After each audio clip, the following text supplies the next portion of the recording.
Welcome our Torah Anytime viewers back again to our daily segments of Daily Zohar. The Zohar says, Parashat Beshalach, Vekarata la Shabbat. Vekarata la Shabbat oneg, right? Vekarata la Shabbat. What does it mean, Vekarata? And you called upon. What does it mean, Vekarata? The Zohar explains, Sheyazmin oto. You have to call about. You have to invite Shabbat over. Kmo shekatuv, Mikra Kodesh, sheperusho mezuman. Mezuman is to be invited. So every time there's a Mikra Kodesh, means it needs like an invitation. In other words, you need to make Kiddush. But more than that, the Kiddush, we all know that we make the Kiddush, and you know, the whole, this is how we start, that's how the whole process initiated. But the Zohar here talks to us a little bit about more, and I think what is really talking about, it's going to talk about, is really about our attitude towards it.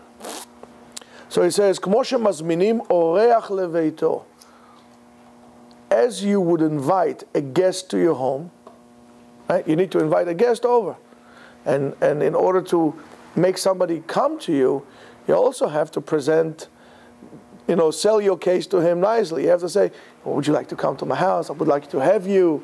And so if you have a person, listen, Shema, okay, just come to my house. You know, if you don't feel welcome, you have to make the person, your guest, feel welcome before he came to your house, because otherwise he will never come. You have to sell yourself in a way, like not to sell yourself, but to sell yourself like a merchandise. You have to make your case for the person to feel welcome to come. People, you know, when it's not your home, you feel stranger there, right? You feel stranger. People don't like to feel strangers, or as strangers, huh? Yeah. Exactly it, a stranger. So how do you have to do it? You have to welcome your house. You have to, before he comes. Before. Not when he comes, before. So therefore, and how do we do this? When the guest comes, B'shulchan aruch, b'bayit mesudar karaui, in a set table, in a neat house, be'achila u'v'shtiya karaui, with proper food and drink.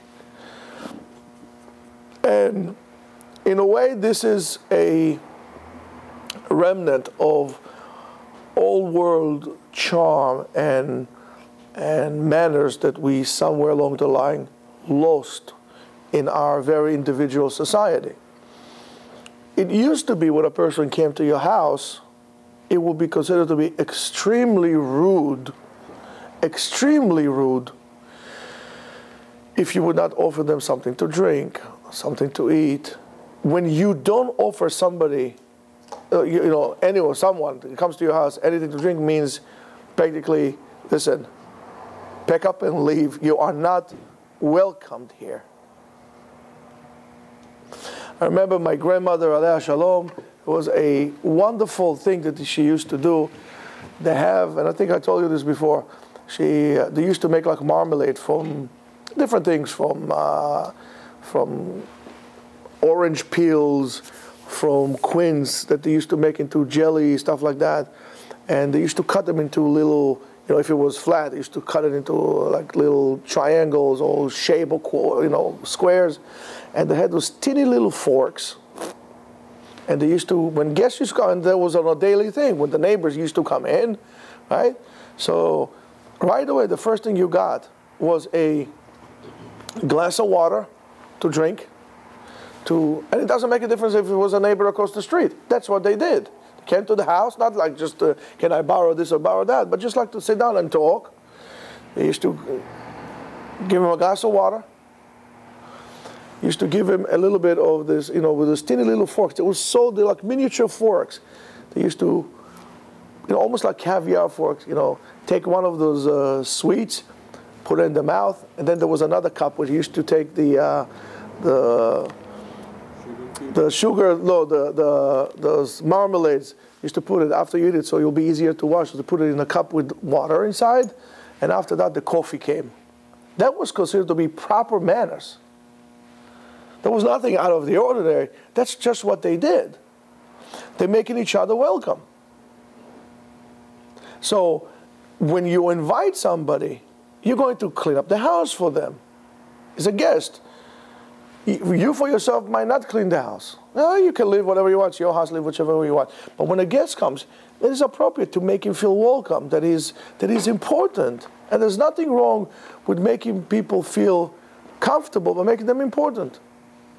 I'm not saying kiss up to people. I'm saying making them feel important. There's nothing wrong with that.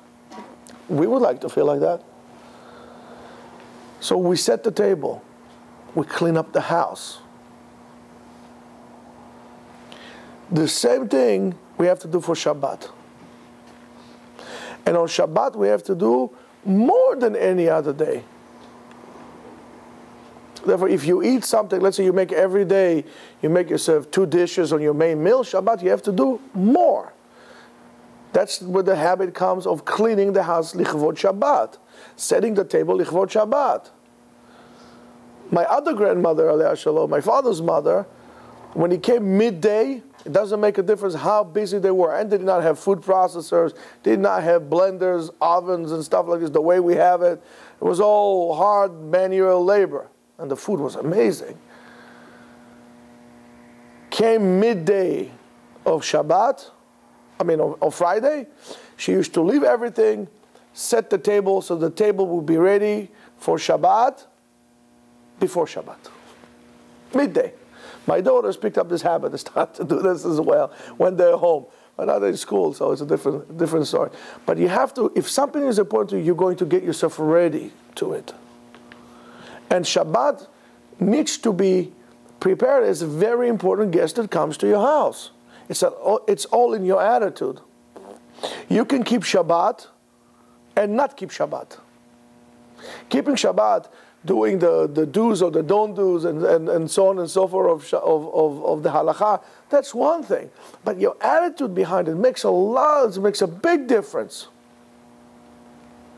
If you have the wrong attitude towards Shabbat and you look upon it as a burden, as a pain in the neck, it's a hassle, and you don't respect it. You eat on Shabbat, what are we going to eat Friday night? I don't know, cream cheese and lox. And Shabbat morning, what are we going to eat? I don't know, make some crepes and we roll some stuff inside. Your kids will pick up on that and in return would not keep Shabbat themselves. And on the contrary, if you are secular, and I've seen it, and Shabbat for you is Shabbat, it doesn't make a difference later on you might go to the movies or Shabbat morning you're going to go to the beach after you. But Shabbat is Shabbat. Comes Shabbat, you set the table, you put your salads or whatever you do, and you make the whole entire family sit for a meal because it's Shabbat. There is a great chance that your children in return, or the children of a person like that in return, will keep Shabbat. All in your attitude. That's why you got to make it very special. Don't complain. Don't yell Erev Shabbat. Why? Your kids will say, listen, this is crazy. I can't take this. Welcome to Shabbat with a proper attitude. It's very, very important. So therefore, Vekarata la Shabbat. And you called upon Shabbat. Hainu mi be'od yom. Therefore, you have to accept Shabbat. Not exactly when the time comes. Okay, sunset. Okay, it's Shabbat. You have to accept Shabbat earlier. Maybe all yom. It's like, again, a guest. You said to him, I'm going to come to your house, let's say, for example, Wednesday. Or what time? I'll be there around 7, 8. At 5 o'clock, say, where are you, man? Just come over. He says, I'm coming. Don't worry, I'll be there. No, I miss you. Come over. He gets... Before he comes in, he's very happy. He says, people, I'm important. People like me. That is hospitality is not only opening your doors to someone. Hospitality is, how do you open the door? Like anything else, it's not when things happen. Things don't just happen. Things take time, evolve. So therefore, your hospitality, your achnasat orchim, starts before the guest set his foot in the house. It starts, your achnasat orchim, first of all, starts with you. How you are going to deal with this. What's your attitude towards this event? And then the pasuk says, "Likdosh Hashem mechubad." What does it mean? Zeu Yom HaKippurim. Vehem shnayim shehem echad. And it's two that is one. Right? Vechibedeto mi'asod darkecha. Therefore we're switching from plural to singular. Right? As we had established earlier. What does it mean? Mimetzoch chavtzecha v'daber davar. What does it mean? We already explained earlier in different times that whatever the topics in which you speak during the day should not be the same as you speak on Shabbat, unless, of course, you're one of the lucky few that has the zchut to learn Torah, if not all of the day, most of the day. By all means, that's the only exception to the rule that on Shabbat you should speak. Don't think that if you learn Torah all week long, now you can talk about football, right? No, that's not. But usually we talk during the week about politics and investments, and you have it, right? Shabbat, different. Your speech should be different also. More relaxed, more calm, right? The way you walk should not be the way you walk on Shabbat during the week. A week you're running around. But more important, of course, the way you're dressed. But more important is really the way you talk. Because according to the Zohar, Mishum Shehamilah, the word in which we speak during the week, Milat Chol, Chulin, it is an unholy word. Right? When we speak to it, the kind of talk, when we speak on Shabbat, Ola goes up, Umeoreret Milah Shel Chol Lemala, and awaken also up in the spiritual world any non-holy or words as well. ומי שמזמן אורח, בו הוא צריך להשתדל בו ולא באחר. What does it mean? Shabbat just came. Shabbat is your guest. So imagine you have a guest at home, and you just forgot to acknowledge him, you ignore him, and right now you pick up the phone and you call another friend, and for an hour you're sitting on your phone talking to your friend. No, so how are you? Is everything okay? And so on and so forth. Sir, your friend is here, your guest is here. Don't ignore your friend, your guest. Pay attention to your guest. That's proper manners. Shabbat is here as our guest. When Shabbat is our guest, treat it like that. Don't speak about weekdays. On the weekdays, you speak on the weekdays. That's your guest during the week. But on Shabbat, talk to Shabbat. And what does Shabbat want? Shabbat Kodesh, right? It's a holy Shabbat. Speak holy words. Get used to it. Get used to speak holy words on Shabbat. Torah, some midrashim. Okay, let's say you learn Gemara all week long. Or you learn Halakha all week long. Take a little midrash, take the Me'am Loez, is one of my, by Arav Ari Kaplan in English. He did an amazing job. Read it. Read midrash, read some Musar. You want to read Kabbalah, read Kabbalah. You want to read Tanakh on Shabbat, Shoftim, and it's a Kvod Shabbat. Now, if you're going to pay attention to that on Shabbat, we say, the first 3 days of the week from the previous Shabbat, the last 3 days of the week from the upcoming Shabbat. Here too, if you're going to be able to sanctify your words and your thoughts on Shabbat, that in return will affect you throughout the week as well. And you'll become overall a more spiritual oriented, more holy person. Why? Because of the hashpa'ah, the influence that Shabbat will have from before and after. It's not just for poteach et yadecha, heavenly wealth that will come. It's a preparation. Some people start shopping for Shabbat on Wednesday, not on Thursday, on Wednesday. When Thursday in Israel is a big market, everybody, a market is Shabbat. This is a wonderful thing. You can do it last minute, Rabotai. Don't do last minute things on Shabbat. So when Shabbat comes, you also have to glide into it. What is it like? Lehavdil. Let's say you have a C-17, a huge Galaxy plane, you know, those big military planes. In order for it to come and to bring all the goods with it, it needs to glide into landing, and it comes, and you have to be very careful. Imagine a plane like this comes and he crashes down, boom. From the weight of the plane, it's come down, and the hit, it's going to burst. It's going to go in flame. It's not meant for that. So for Shabbat, your spiritual landing gear needs a gliding into Shabbat. You can say like this: all right, 2 minutes to Shabbat, 1 minute to Shabbat, 1 minute to candle lighting, shower, here we go. Run into the shower. I have 18 minutes, run into the shower. This is not how you come to Shabbat. Would you come to a wedding like that? No. You need to get ready to it, slowly, slowly. Go a little early, have plans, make a plan how I'm going to do that. Let's say argument say candle lighting is 4:11. By 3:30 you should already be ready. So you can sit down, open your Zohar, read the Zohar in English for a few minutes before you go to shul.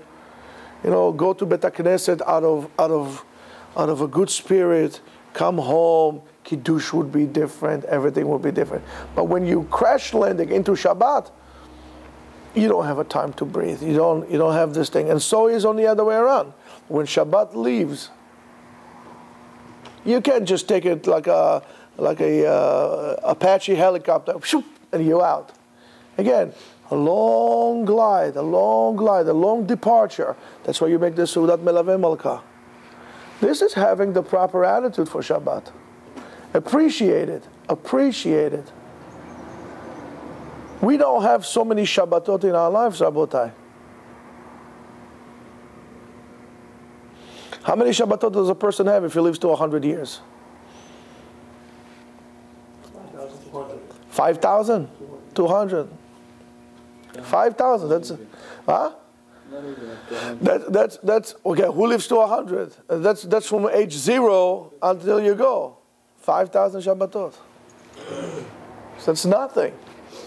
Again, I'll use my famous line. If I only give you $5,000 all your life, that's it. You're not going to make any more money. That's your $5,000 you're going to make in your life. How quickly are you going to spend it? You're going to hold down to every quarter of a penny. So it's your Shabbat. Can't wait till Shabbat is over. I'm going to go on with my own thing. That's the wrong attitude. That's not understanding. You want to be able to distinguish what's right and what's wrong, what's important, what's not important. It starts on Shabbat. Yes, Shabbat is the end of the week, but that is wrong. Shabbat was the end of the process. Sunday to Friday, and then Shabbat was the end of the process. Now that the process has completed and was finished, Shabbat takes a central focal place in the week. Shabbat went from the end to the middle. Shabbat is the middle, the focal point of the Jew and his life. On top of the Shabbat, we put the Torah as well. Torah is the cherry on top of it. As I said, all good things you'll find in the middle.